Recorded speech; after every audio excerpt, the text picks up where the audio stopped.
गणेशाय नमः। ॐ श्री उमा महेश्वराय नमः। ॐ श्री नर्मदेश्वर महादेवाय नमः। बोलिए श्री गौरी शंकर की जय। आप सभी का राम दर्शन चैनल में हार्दिक स्वागत है। आज हम सभी श्रवण करने वाले हैं मां शैलपुत्री जी की पावन कथा। आप सभी को पावन नवरात्रों की हार्दिक बधाई, हार्दिक शुभकामनाएं। मां शैलपुत्री को प्रणाम करते हुए उनके अद्भुत कथा का श्रवण करें।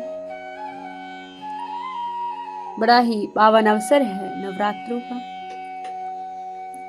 आइए मां शैलपुत्री का वंदन करें। वंदे वांछित लाभाया चंद्रार्थ कर्त शेखराम वर्षारूढ़ां शूलधरां शैलपुत्रीं यशस्विनीं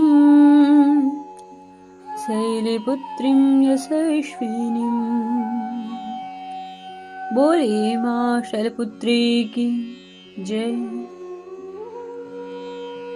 नवरात्रि में मां दुर्गा की पूजा के अवसर पर मां दुर्गा के 9 स्वरूपों की आराधना की जाती है। इनमें मां का सर्वप्रथम रूप है शैलपुत्री जी का।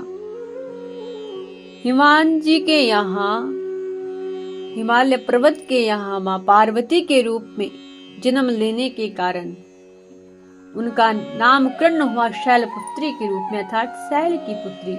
शैल यानी पर्वतराज के यहाँ कन्या होने से उनका नाम हुआ शैलपुत्री। माँ का स्वरूप बड़ा ही सुखद है, वाहन वृषभ है, इसलिए माँ को वर्षारूढ़ा के नाम से भी जाना जाता है।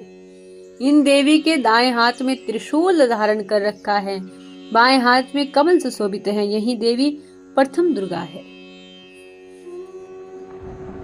इनकी बड़ी ही अद्भुत कथा है कि एक बार जब दक्ष प्रजापति ने यज्ञ किया तो इसमें सब देवताओं को निमंत्रण भेजा, लेकिन शंकर जी को नहीं। शंकर जी ने कहा कि सारे देवताओं को निमंत्रित किया गया है, उन्हें नहीं। ऐसे में भगवान महादेव जी ने बिना निमंत्रण के जाना उचित नहीं समझा। लेकिन मां सती भगवान जी से बार बार आग्रह करती है कि प्रभु जी मैं जाना चाहती हूँ, मुझे यज्ञ में जाने की अनुमति प्रदान करें। और भगवान भोलेनाथ जी प्रभु इच्छा समझ करके यज्ञ में जाने की अनुमति दे देते हैं। भगवान शंकर जी मनी मन कहते हैं कि होई सोई जो राम रची राखा, को करी तर्क बढ़ावनी शाखा। अब तो वही होगा जो भगवान श्री रामचंद्र जी ने रच किया है। और माँ को जाने की आज्ञा दी। जब माँ पहुंची तो केवल माँ स्नेह से मिली। बहनों की बातों में भी व्यंग थे, उपवास के भाव थे।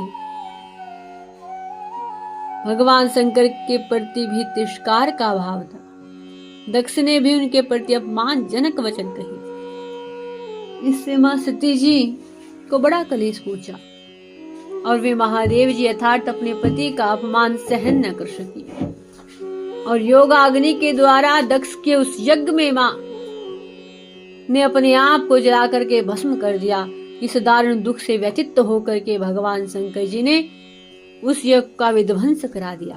और यही मां सती जैसे यज्ञ में अपने शरीर को, अपने तन को तजती है, तब मां प्रण करती है, एक भाव मन में रखती है कि हे प्रभु मुझे जन्म जन्म में आप ही पति रूप में प्राप्त हो, अगले जन्म में मुझे आप ही वरण करे। और यही भाव लेकर के मां सती अगले जन्म में शैलराज की पुत्री हुई। हिमालय की कन्या के रूप में मां जन्मी और शैलपुत्री कहलाई। मां पार्वती भी इन्हीं का नाम है।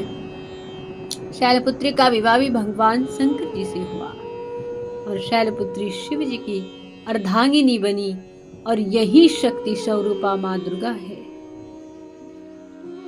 बोलिए मां शैलपुत्री की जय।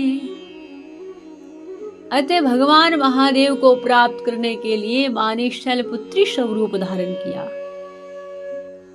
और आज श्री गौरी शंकर की शैलपुत्री मां की सभी पूजा करते हैं, मां को प्रणाम करते हैं और अखंड सौभाग्य का वर प्राप्त करते हैं। तो हम सभी ने मां शैलपुत्री जी की इस पावन कथा को श्रवण किया, जिसके श्रवण करने मात्र से मां शैलपुत्री और देवाधिदेव महादेव जी की कृपा भक्त पर बनी रहती है। आप सभी को पुनः नवरात्रों की हार्दिक बधाई, हार्दिक शुभकामनाएं। बोलिए मां शैलपुत्री की जय। श्री शिवरधांगिनी मात की जय। जय माता दी।